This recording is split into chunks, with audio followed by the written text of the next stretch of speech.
नमस्कार, मैं Ravi Kumar, director Easyway. Good evening सभी को। आज के वीडियो स्टार्ट करने से पहले हम लोग एक इम्पोर्टेंट इन्फॉर्मेशन के बारे में देख लेते हैं।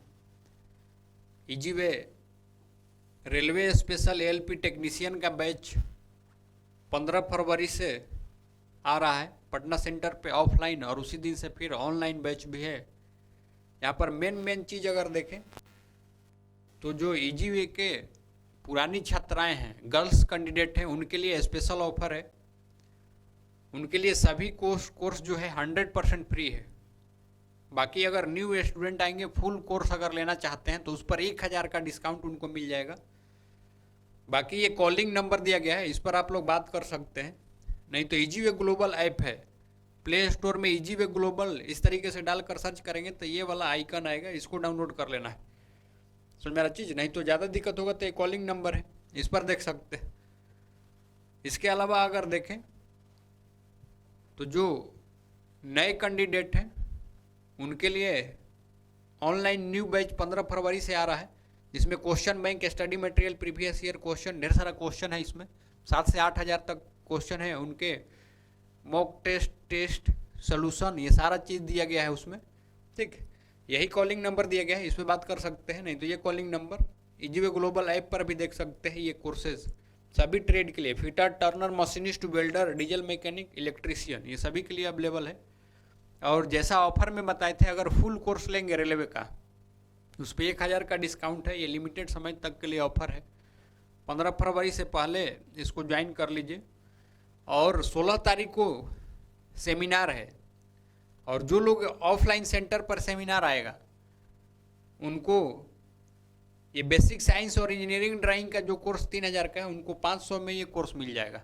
सो मेरा चीज़ डिस्काउंट करके। तो ये कॉलिंग नंबर है। और इस तरीके से ऐप पर भी देखेंगे तो ये आपको सारे कोर्सेज दिख जाएंगे। इसके अलावा अगर कोई इसरो वगैरह का या किसी और चीज़ का प्रिपरेशन करने के लिए कोर्स चाहिए तो उसके लिए मास्टर कोर्स अवेलेबल है, जो हर एक एग्जाम को ध्यान में रख करके बनाया गया, तो उसको परचेज कर सकते हैं। तो आज हम लोग बात करने वाले हैं इसरो URSC यानी युवा राव सैटेलाइट सेंटर के बारे में। एडवर्टाइजमेंट नंबर 1/2024 है ये। इसका शॉर्ट नोटिफिकेशन पहले आया था, उसको बताया गया था 27 तारीख से फुल एडवर्टाइजमेंट आ जाएगा और फॉर्म भरना स्टार्ट हो जाएगा 27 जनवरी से। लेकिन उसको बाद में अपडेट किया गया है और अब बताया गया इसमें फुल नोटिफिकेशन दिया गया है कि 10 फरवरी 2024 से, यानी कल से ये भरना स्टार्ट होगा। तो मेरा नोटिफिकेशन वेबसाइट पर दिख रहा है, जो चर्चा करेंगे कैसे उसके बारे में देख सकते हैं, कैसे फॉर्म भरना है।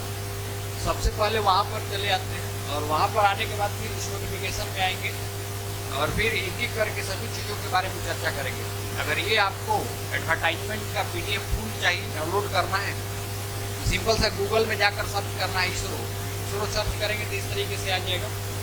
कैरियर्स पे क्लिक कर देना है। इसके कैरियर्स पे जैसे ही क्लिक करेंगे ना, यहाँ पर देखिए URSC एडवर्टाइजमेंट नंबर 01/2024, ये जो अलग अलग पोस्ट के लिए है, इसको क्लिक करेंगे तो एक दूसरा वेबसाइट पे दूसरा पेज ओपन होगा। इसमें अगर देखें तो यहाँ पर ये पूरा दिया हुआ है। देखिए यहाँ पर दिया गया है 10 तारीख से फॉर्म भरना स्टार्ट हो जाएगा। लास्ट डेट जो है इसका 10 फरवरी से स्टार्ट होकर के और मार्च में 1 मार्च तक डेट दिया गया। अगर यहाँ पर PDF डाउनलोड करना है एडवर्टाइजमेंट का तो यहाँ से डाउनलोड कर सकते हैं। फॉर्म ओपनिंग का अगर ये लिंक दिया है, फॉर्म यहाँ से हम करेंगे, क्लिक करने पर ये दूसरे एक्सटर्नल वेबसाइट पर ले जाएगा। और यहाँ पर अगर देखें तो एक एक करके दिया गया है। एडवर्टाइजमेंट पढ़ना है उसके लिए रजिस्टर्ड कैंडिडेट है, उसके लिए नया कैंडिडेट है तो ये रजिस्टर्ड करना है, क्लिक हियर करके रजिस्टर करेगा। अभी आज 9 तारीख ही है तो फॉर्म का लिंक एक्टिवेट नहीं हुआ है, ये 10 तारीख से एक्टिवेट हो जाएगा। सभी लोग भर सकते हैं और ये 1 मार्च तक चलेगा। तो बाकी हम लोग इसमें चर्चा करते हैं। जो एडवर्टाइजमेंट है ना, इसमें क्या क्या चीज़ है, अलग अलग ट्रेड के लिए कितना पोस्ट दिया गया है, इस पर बात करेंगे। शॉर्ट नोटिफिकेशन में पहले भी आपको वीडियो बना करके बता दिया गया था, जा करके देखोगे प्लेलिस्ट में तो वो भी अवेलेबल है, उसमें बताया गया था।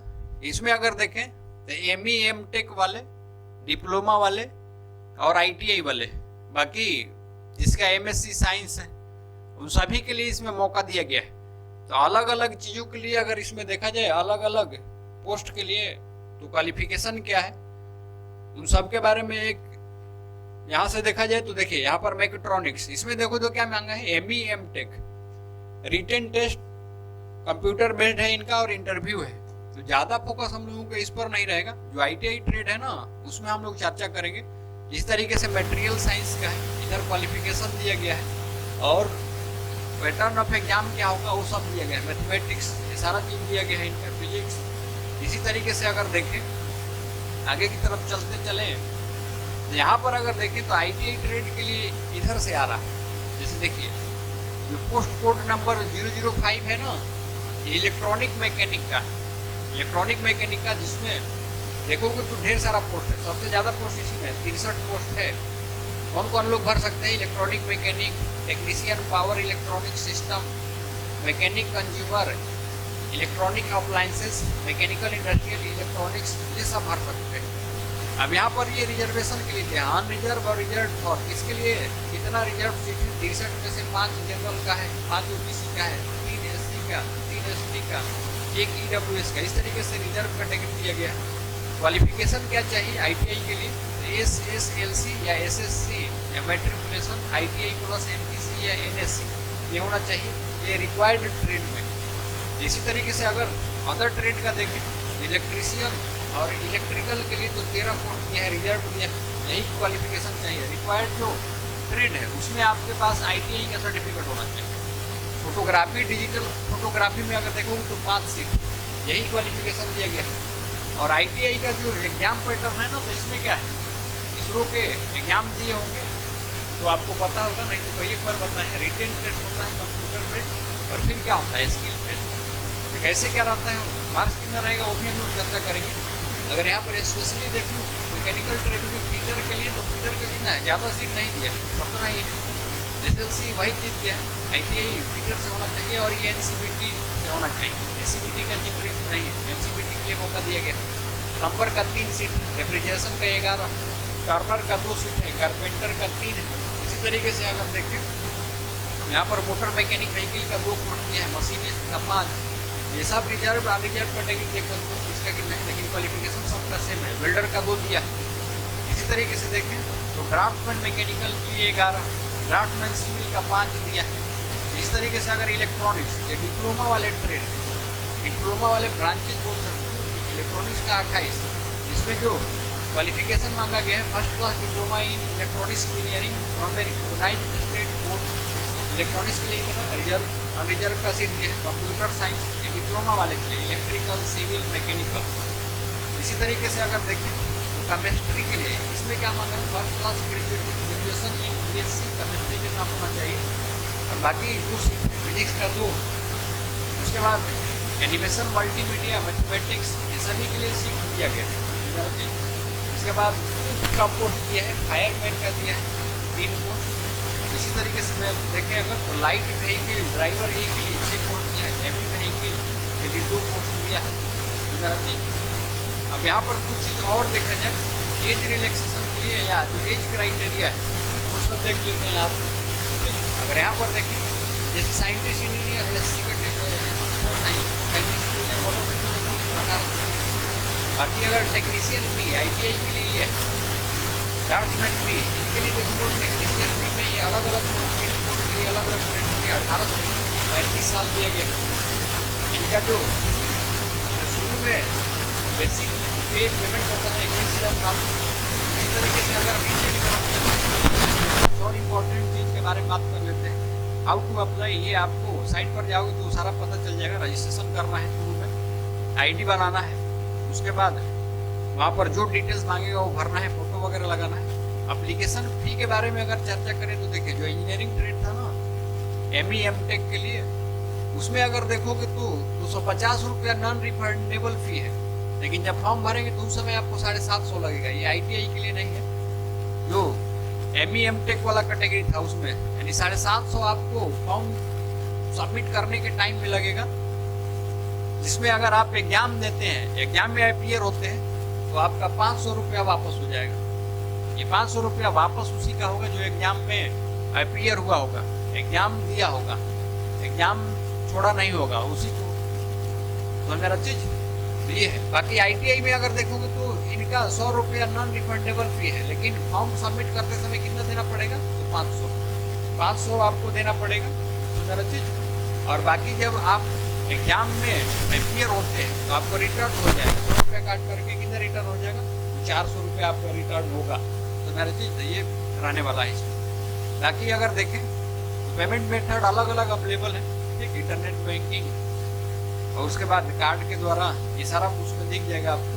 सिलेक्शन प्रोसेस में अगर देखें तो अलग अलग, जैसे साइंटिस्ट इंजीनियर के लिए इनका ये सिलेक्शन प्रोसेस, अभी हम लोग इसके बारे में ज़्यादा नहीं चर्चा करेंगे। जो टेक्नीशियन बी का है ना, उस पर मेन फोकस, उसमें अगर देखें तो इसमें क्या होने वाला है, एग्जाम पैटर्न कैसा रहने वाला है। तो देखिए पैटर्न ऑफ एग्जाम किसके लिए, technician B, draftman B, technician assistant, scientist assistant, library assistant के लिए।